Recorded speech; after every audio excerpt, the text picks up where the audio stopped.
Lezi indaba zehora lokuqala sikwethulela zona bukhoma ekomkhulu le-SABC e-Auckland Park eGoli. Bukela inazi ezinohlonze emini nje. Usuqalile umsebenzi wokukhuculula ezingxenyeni zesifundazwe KwaZulu-Natal ngemva kokuthi imvula enamandla iphinde yakhahlameza izindawo ezimbalwa kumkhandlu dolobha weTheku. We may be taking a wrong direction in Gay, but we must understand where we're heading to. That's what we want members to appreciate. Ungqongqoshe wezemali u-Enoch Godongwane nezikhulu eziphezulu zomnyango bavele ngaphambi kwekomidi lasePhalamende namhlanje bezochaza kabanzi ngesabelo mali esethulwe ungqongqoshe ngoLwesithathu. This extraordinary summit has made the bold decision to withdraw our mission from the Eastern DRC. Izinhloko zombuso eziyingxenye ye-SADC sezithathe isinqumo sokuqala uhlelo lokubuyisa ithimba lamasosha elijutshwe kwelese-Democratic Republic of Congo ukuze ligcine uxolo. Leli thimba libandakanya amasosha akuleli.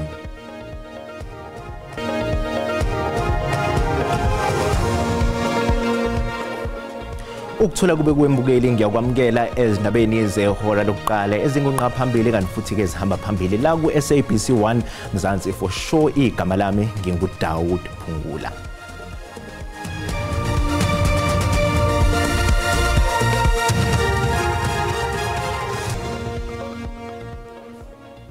Usuqalile umsebenzi wokukhuculula ezingxenyeni zesifundazwe KwaZulu-Natal ngemva kokuthi imvula enamandla iphinde yakhahlameza izindawo ezimbalwa kumkhandlu dolobha weTheku.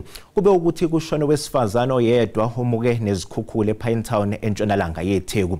Njengamanje sixhumana nentatheli ye-SABC uNonjabulo Mtungu amagama ephelezelwa umthwebuli wezithombe uSibusiswa Tembe khona ePinetown. Nonjabulo, asikwamukele ke ezindabeni zasemini. Sicela nje usichazele ngomonakalo owenzeke lapho ePinetown. Yebo, nginibingelele njengamanje ke sikhona la endaweni ke yase Pinetown esentshonalanga ke nedolobha laseThekwini.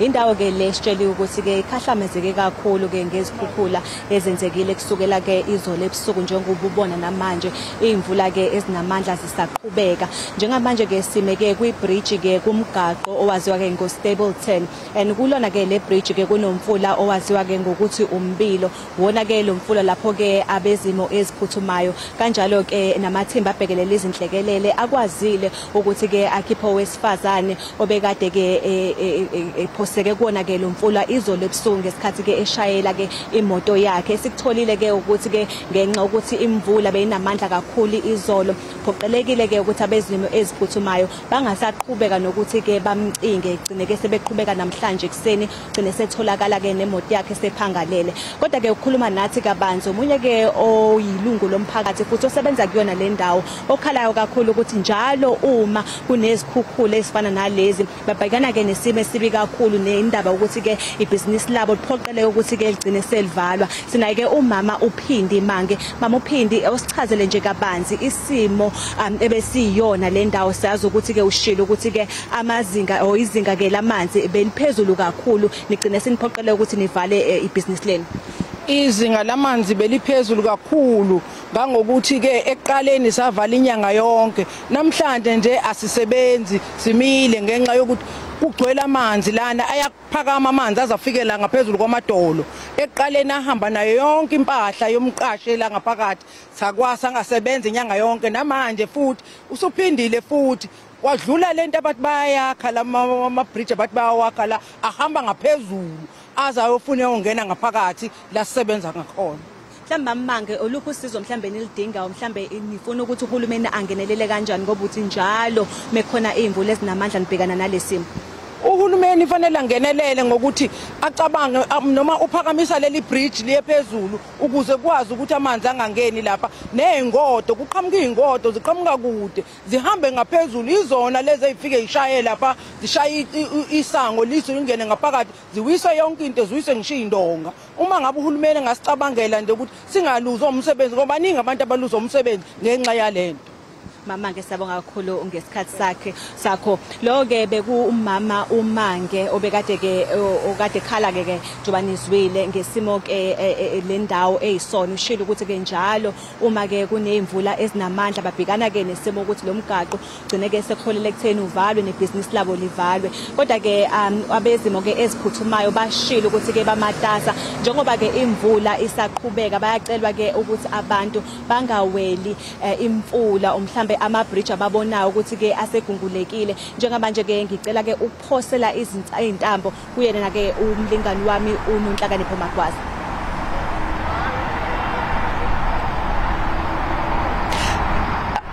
Angibonge kakhulu noNjabulo ngibingelele kumbukele ekhaya thina ke siye sahamba sihambela indawo eziningi la eThekwini la khona amathimba enhlekelele athe ayihlonzile njengeindawo engase zibe nezikhukhula la eThekwini kodwa ke bashilo ke futhi izola enkathi sibabuza ukuthi amalungiselelo ukuthi babhekane nalesimo sezulu njengoba izangoma zezulu bezishilo ukuthi ku level 6 weather warning bayasho ukuthi bona bahambile behambela zonke le indawo lezi la amanzi ejwayele ukugcwala khona baklina bakhuculula izitamkoko la amanzi kufanele angene khona nokho ke sikubonile ke lo ukuthi umsebenzi wabo ube nemphumela omuhle kulezo indawo kodwa ke njengoba esho ke uza kwethu uNonjabulo ukuthi indawo ezikhahlamezeke kakhulu ilezi engapha ngako Pinetown nangale koKlufu kodwa ke futhi umnyango kanye nohulumeni wesifundazwe uyasho ukuthi khomba ngapha ko Pennington ko Port Edward nako Scottsburg bayasho ukuthi indawo ezikhahlamezekile ilezi engalapho bayasho futhi ukuthi indawo futhi azikho izindle ecekeleke phansi kodwa ingqala sizinda ecekeleke phansi kakhulu siye sahambela futhi nalapha kweQuarry Road la kwaba khona izikhukhula kwaguguleka imjondolo khona okwamanje sila eLamonti emasontweni amala edlule la kugulize khona amalungu noma kugulize khona abantu abala ko 7 okwemanje oyedwa wakhona akakatholakali kodwa manje isimo sezulu sisathe ukuma kodwa ke kungenzeka ukuthi ntambama futhi kulindeleke ukuthi kube khona imvula einamandla sizoqhubeka esiyigadele indawo lezi ezihlonziwe ukuthi kungase kube nezikhukhula kube nomonakalo omkhulu kuzona abantu ke laba akuthiwa abasuke abakhelene eduze kwemfula nalabo abakhelene abakhe eindaweni eziphansi kuthiwa abazame babheke indawo eziphezulu ukuthi bakwazi ukukhosela kuzona bathi uhulumeni nabo akabasizi ngalutho ngoba azikho ezinye indawo la bangase bahambe baye khona iyona ndawo le abahleli kuyona baphelele kuyona mamethi abasuke bazoya kuphi nendawo bayacela kuhulumeni ukuthi abasize uma isimo sezulu bebona ukuthi sizoba sibi kungenzeka futhi ukuthi bacekeleke phansi izindlu zabo noma kube khona umonakalo omkhulu bacelile kuhulumeni ukuthi abasize abatholele indawo zokuhlala ngoba lapha kuQuarry Road la esiqale khona bathi abanalo nehholo uma kukhona izimo eziphuthumayo ezifana nalezi kade zenzeka ngamasontweni ambalo edlule bathi bacela emasontweni bacele ezikoleni ngoba ihholo abanalo emphakathini angiphonse kuwena ke ngibuyisele kuwena e-studio izintamo. Sibonga kakhulu ke uyena ke uza kwethu uNonjabulo Mtunga wakwamagama ehambisana ke noNonhlakanipho wakwamagaza abade ke besibikela bukhoma ke lapha ke eThekwini kanti ke uma silabela phambili ungqongqoshe wezemali uEnoch Godongwana nezikhulu eziphezulu zomnyango baphambi kwekomiti laseParliament namhlanje lapho bechaza khona kabanzi ngesabelo mali esethule ungqongqoshe ngolesithathu iningi lamaqembu ezombusazwe eParliament ezwakalise ungahambisani nesabelo mali sakamumva sika Godongwana kakhulukazi ngesikhalo sawo esikhulu sokwengezwa kwentela yeVAT. Ungqongqoshe uGodongwana uchazela amalungu ekomiti ngokuthi kungani ememezele umklamo wemali engu4 billion amarandi ozofaka uhlelweni lokuthuthukisa kwenqalazinda yezokuthutha kuleminyaka emithathu ezayo. uGodongwana uthi ingxenye ethile yeholo lezisebenzi eNingizimu Afrika iphelela ezintweni zokugibela kungakho uhulumeni ufuna kuhlelwe ngokusezingeni elingcono udaba lwezitimela. One of the things we're doing in this budget is to invest much, particularly on signaling, to reduce the time for the train. For poor communities, we make this thing in the statement that if you are in Naledi now, you will have a train in every 10 minutes.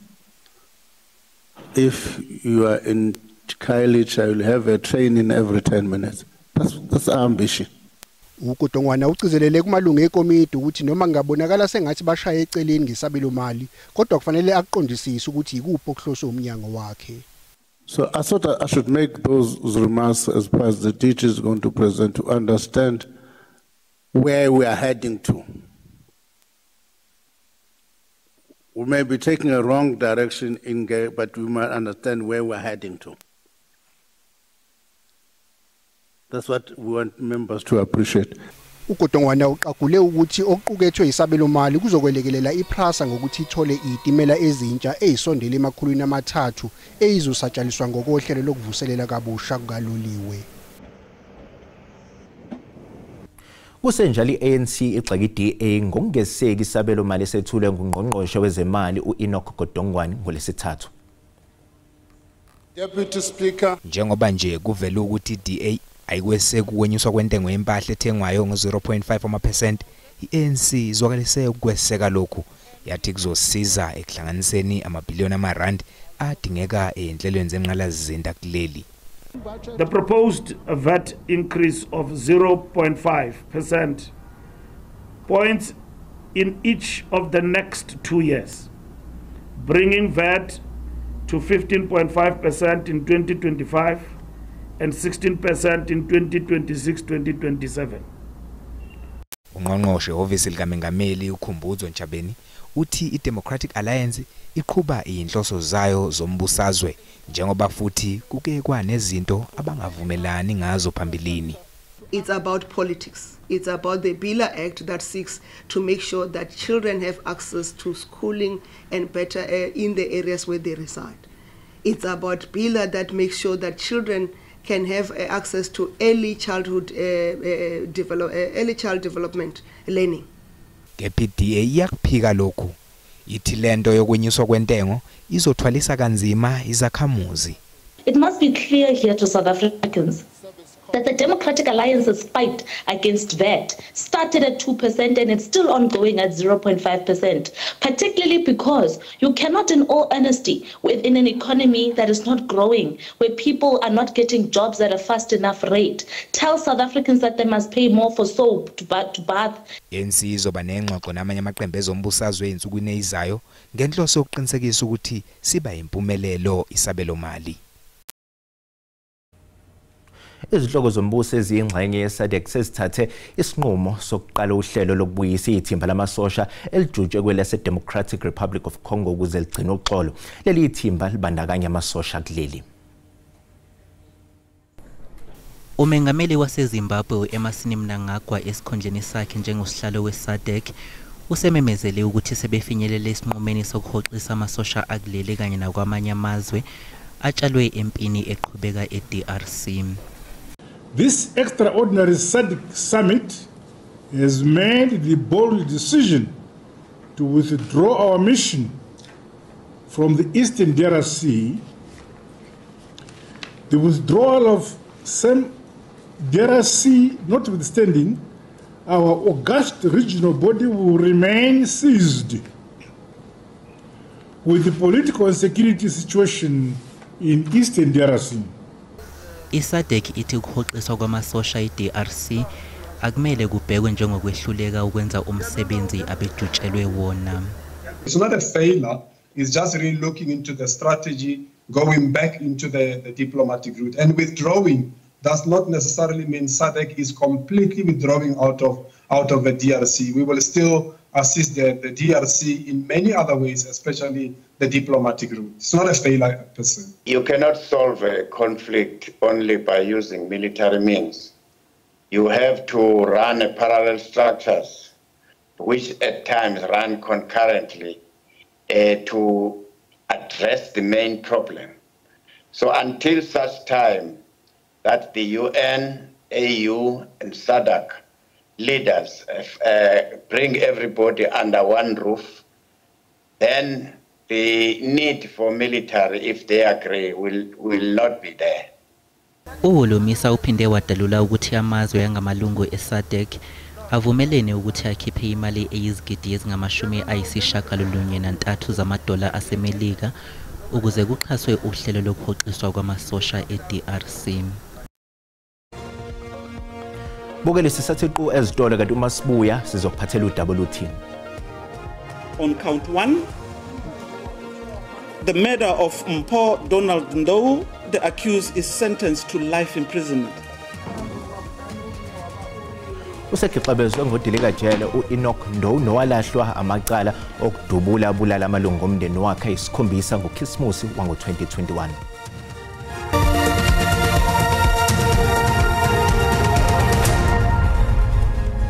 Bukele sikubingelele sikwamukela uma ngabe usanda kungena odabeni oluphambili besibiko ukuthi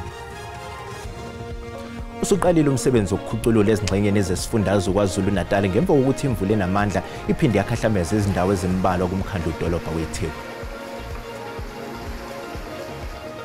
Bukele sikhumbuza ukuthi lezi indaba ziyatholakala ku-YouTube naku-SABC Plus. Ngena kuzo uzicinge ngamagama athi SABC izindaba na kanjani uzozithola ngomnjalo bazo. Ungqongqoshe wezogesi uDokotela uHosiyenzo Ramokgopa uhambele iziko le-Eskom ilithabo eFree State njengoba besezinhlelweni zokulibuyisela esimweni sakudala. I must say that the stations has recovered tremendously from the levels that it was at about 3-4 weeks ago, and are continuing to maintain that consistent performance. Again, I mean, some of the issues that are coming up is the conversations we're having at Letabo, just enabling the station managers, the GM, the agility and the speed to respond to outages, to ensure that they are able to procure quicker, faster, and is the things that Mr. Ngumalo, as the head of generation, because that's his domain, will be able to engage with the GM and find a way that is long-lasting but enables and empowers the station managers to respond with speed in relation to the trips and the units failing. Usekhixabezwe ngodilika jele neminyaka engama-90 uEnoch Ndou nowalahlwa amacala okudubula bulala amalungu omndeni wakhe isikhombisa ngoKhisimusi wango-2021. Ukhihle sikanandi enkantolo Msolwa ngesikhathi ijaji likhipha isigwebo. Ijaji Thokomilani Chidada ethula isigwebo lithe akazange abanezwelo ekubulaleni umndeni wakhe ngisho nezingane zakhe uqobo. Ijaji ke lithe kufanele athole isigwebo esihambisana nomthetho. To this extent, the accused remained timid and showed no sign of contrition towards his gruesome deed of murdering his own family members, literally his own children. Msolwa asikho isigwebo simfanele kunesigwebo sokumsusa emphakathini isikhathi eside njengoba eyingozi emndenini wakhe ngisho nasemphakathini. Ijaji ke libese likhipha isigwebo. On count 1, the murder of Mpho Donald Ndou, the accused is sentenced to life imprisonment. It is ordered in terms of Section 280 of the Criminal Procedure Act that the 15 years imprisonment sentences imposed on counts 2 to 7 are to run concurrently with the life imprisonment sentence imposed on count 1. Umndeni uthi aweneme ngesigwebo sithole uEnoch Ndou. He killed so many people. We were expecting harsh sentence since he slaughtered about 7 to 8 people. So 25 years, meaning in a 10 years time or so, he can come out and still kill all of us because he's capable of doing that. We feel like we're not protected by the law. Zikanunwabi zakhamuzi zaseMawoti enyakatho yeTheku njengoba ziphinde zavala le ndawo. Lezi zakhamuzi zifuna kutshalwa amasosha ngemva kokubulawa kwabantu abayisithupha ekuqaleni kwaleli sonto ezigamekweni ezahlukene. Sisashubile isimo eMawoti kulandela isigameko zobelelesi ekubukeka sengathi ziyanda kule ndawo. Izakhamuzi lapha zithi amaqembu emgulukudu ayazenzela nje. Ngomsombuluko kudutshulwe kwabulawa abalisa abathathu amaphoyisa eseduze nendawo yesigameko. Kusona leso sigameko kudubuleke owesifazane walimala. Enough is enough. That is number one. Seemingly, they are failing dismally to combine or to reduce the crime of Inanda because the people are still brutally killed by these criminals. Umphakathi walapha ukumisense ukusebenza kuleli lokishi. Asiwazi umsebenzi wamaphoyisa yintoni. Uba ngabe uhulumeni uyohluleka, makabuyisa amasotsha, uba kabuyisa amasotsha sizozenzela. sizozenzela senqena ukuzenzela iyonto sihlonipha umthetho sikhathele Nkosi yami sifuna ungathethe siyazincama ngoku if njengobani lemlela mhlawumbe mina ubusuku banamhlanje ndizobubona umkhuzi wamaphoyisa esifundazweni uLieutenant General Nhlanhla Mkhwanazi uthi amaphoyisa kumele anikezwe ithuba lokuba enze umsebenzi wawo. So iningi lomphakathi liyajabula ukusebenza amaphoyisa amawodi angaphansi kweNanda police station ngicabanga ukuthi bayazi umphakathi ukuthi i-provincial office ne-district kanye ne-stage kuningi asebekwenzile ukuzama ukulwisana nobugebengu endaweni yaseNanda. Amaphoyisa athi azoqhubeka nokunkanisa kule ndawo. NginguSimphiwe Makhanya wezindaba ze-SABC ngisemawodi.